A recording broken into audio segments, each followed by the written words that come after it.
Well, it's the country's most secret organisation, but today we'll get a rare insight into the Australian Secret Intelligence Service.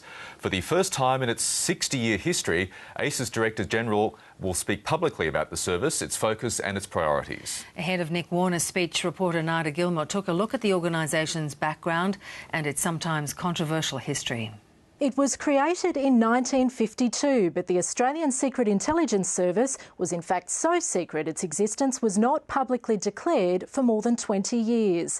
ACIS operates from the Department of Foreign Affairs and Trade in Canberra. It is, by necessity, a shadowy organisation. Its offices are scattered across the globe in strategic locations like Beijing, Jakarta and the Middle East. They work under diplomatic cover as spies. Their mission is to protect and promote Australia's vital interests through the provision of unique foreign intelligence services. In other words, collect information deemed important to Australia. It's the equivalent of Britain's MI6 or the CIA. ACIS operates independently of Australia's domestic spy agency, ASIO.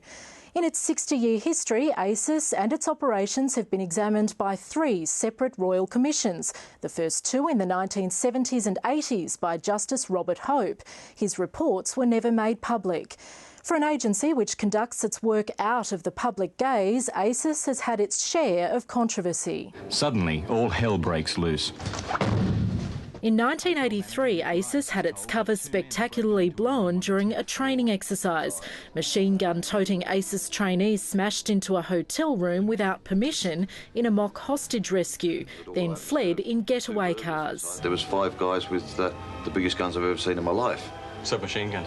Well, as I found out later, submachine guns, I wouldn't know one gun from the other. As a result, ACIS had its covert operation function abolished. The service continued to come under scrutiny. It was criticised for its work in PNG in the late 80s, and by the early 90s there were claims its officers were out of control. In 1994, the ABC's Four Corners program intensified the scrutiny. Tonight, 2 former spies speak out about their undercover work for Australia. Their revelations raise serious questions about the conduct and priorities of our overseas intelligence operations. They detailed an organisation in disarray, with bungled operations, lives put at risk and security compromised. It prompted the Samuels Royal Commission in 1995, which ultimately dismissed many of the claims, but in a secret report recommended new legislative controls for ACIS. In 2001, that legislation came into effect. ACIS became a statutory body overseen by the Minister and a parliamentary committee. The change was designed to make ACIS more transparent and accountable. But as late as 2005, there were continuing reports of mismanagement. Nick Warner took over as Director General of ACIS in 2009.